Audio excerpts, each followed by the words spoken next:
সে প্রথমে একটা মেয়ে, একটা ভদ্র উচ্চ ফ্যামিলির একটা মেয়ে ছিল, রামপুরা ডেন্টাল ডাক্তার জিনিয়া। তার সাথে বিয়ে হয়।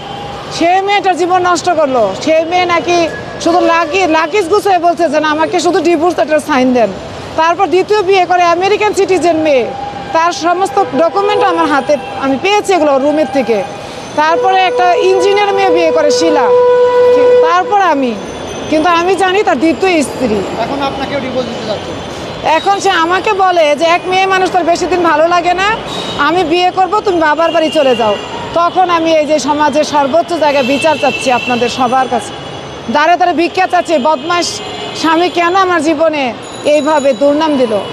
কেন সে আমাকে ডিভোর্স দেয়নি, আদৌ কোনো পেপারস আমার পরিবার বা আমি পাইনি। কিন্তু সে কোর্টে দাঁড়িয়ে তার রাঘব বোয়াল উকিলের মাধ্যমে প্রচার করেছে যে স্যার একটা ডিভোর্স হয়েছে। এটা সম্পূর্ণ বানোয়াট এবং মিথ্যা কথা।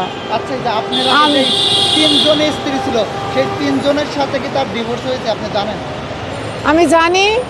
তার দুলাভাইয়ের সাথে একদিন বলছিল যে দুলাভাই, ওই যে ওই মেয়েটা শিলা তো এখনো গ্যাঞ্জাম করছে, তার সমস্ত টাকা শিলাকে বুঝাই দেন এরকম। সেটা ছিল 3 নম্বর বউ, কোনো ইঞ্জিনিয়ার একটা মেয়ে নাকি, ভালো ভালো ফ্যামিলির মেয়েগুলো ডাক্তার দেখে আসছে। কিন্তু ও যে মাদক সেবক, মাদক ব্যবসায়ী, কেউ জানতো না, সবাই জানে MBBS। ঠিক আছে, MBBS জেনেই তো আমি বিয়ে করেছি। সমাজে আমি 5 বছর আমি বিয়েতে রাজি হই নাই। আমার ভিতরে ভয় ছিল প্রথম ডিভোর্সের পর আমি বিয়েই করব না। তখন ভাবছি একজন ডাক্তার পাত্র, সে তো ভালোই হবে, তাই আমি এই বিয়েতে রাজি হই। কখনোই জানতাম না যে ডাক্তার কখনো নেশাগ্রস্ত হয়। আচ্ছা, আপনার স্বামী যেহেতু মাদকাসক্ত বলছেন, আপনি সেটি এখনো ডাক্তার, সে এখন যে আধুনিক চক্ষু হাসপাতাল চাকরি করতো টঙ্গীতে, সে জেল খেটে আসার পর বলছে সরি স্যার, আমরা আপনাকে নিব না, আমরা ডাক্তার নিয়ে ফেলছি। সে জেলে গেছিল কেন? তাকে আমি মামলা করেছিলাম, সে বিয়েতে এরকম ঝামেলা করে। আমার ফুপুর বাড়ি, আমার বাবার বাড়ির 1.5 কাঠা জমির সাথে আমার ফুপুর কাছ থেকে আমরা আধা কাঠা জমি কিনি। আমার বাবার 1.5 কাঠার সাথে আরও আধা কাঠা জমি আমার ফুপুর কাছ থেকে বাবা কিনে নেয়। সেই জমিটা নেয়ার জন্য আমাকে প্রতিনিয়ত মারধর করতো, তোমার বাবার কাছ থেকে সেই জমিটা নিয়ে আসো। সে আধা কাঠা জমি বিক্রি করে তাকে যেন আমি যৌতুকের টাকা দিই। তাই আমি অত্যাচারে প্রতিনিয়ত কান্নাকাটি করে বাবা মাকে বিচার দিতাম। আচ্ছা, সে যেহেতু MBBS ডাক্তার, তার টাকার অভাব কিসের? টাকার অভাব না, সে তো 20টা নারী পুষতো। তার 1.5 লক্ষ টাকা বেতন, তো 20টা নারী খেত। প্রতিনিয়ত তার মোবাইলে 20টা নারীর সাথে তার সম্পর্ক।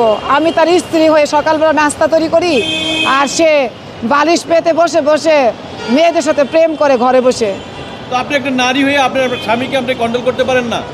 ওরে কন্ট্রোল করে কে? ও মাদক সেবক, ওর গায়ে যে জোর, প্রতিনিয়ত তলপেটে লাথি দিয়ে ওর বাচ্চা মেরে ফেলছে। ওর সাথে কে তর্ক বিতর্ক আর কে প্রতিবাদ করে? এই যে আপনার স্বামীর এত অপকর্ম, এটা আপনার বিয়ের কতদিন পরে জানতে পারেন?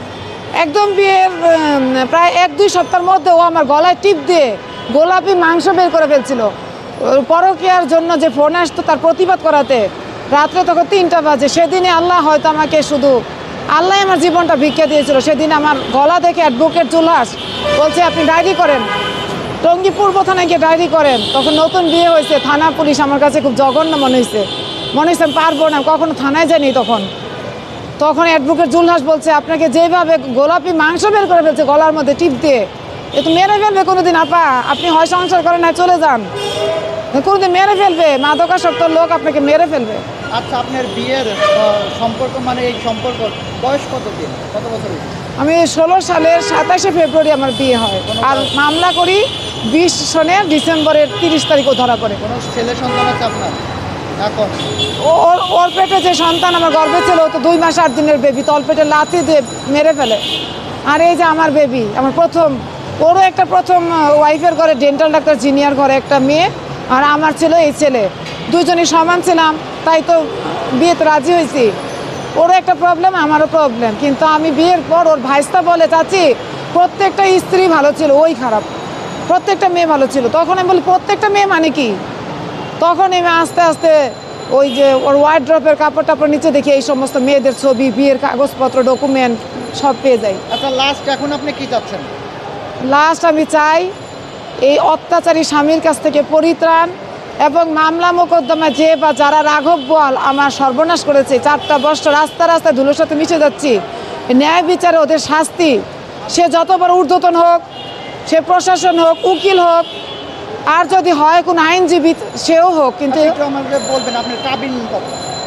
সে তো চালাক। আমি তো লজ্জা পেতাম যে MBBS ডাক্তার, তার কাছে কাবিন বেশি চাইলে হয়তো লোভী মনে করবে। তাই যখন আমার বিয়ের কাজী বসে তখন সে বলতেছিল বারবার 1 লাখ 1 লাখ। আমি লজ্জার কিচ্ছু বলি নাই, আমার পরিবারও কিচ্ছু বলে নাই। বাঁচে থাক, মেয়েটা যদি সুখী হয়, ডাক্তার পাত্র, এরকমই মনে করেছিল। তাই কিন্তু কাবিন হচ্ছে 1 লাখ। হ্যাঁ, ওই সুযোগে ও এখন মানে বেশি পরিমাণ মানে ওর গায়ে জোর পেয়ে গেছে। ওকে আপু, ধন্যবাদ। হ্যাঁ, আচ্ছা।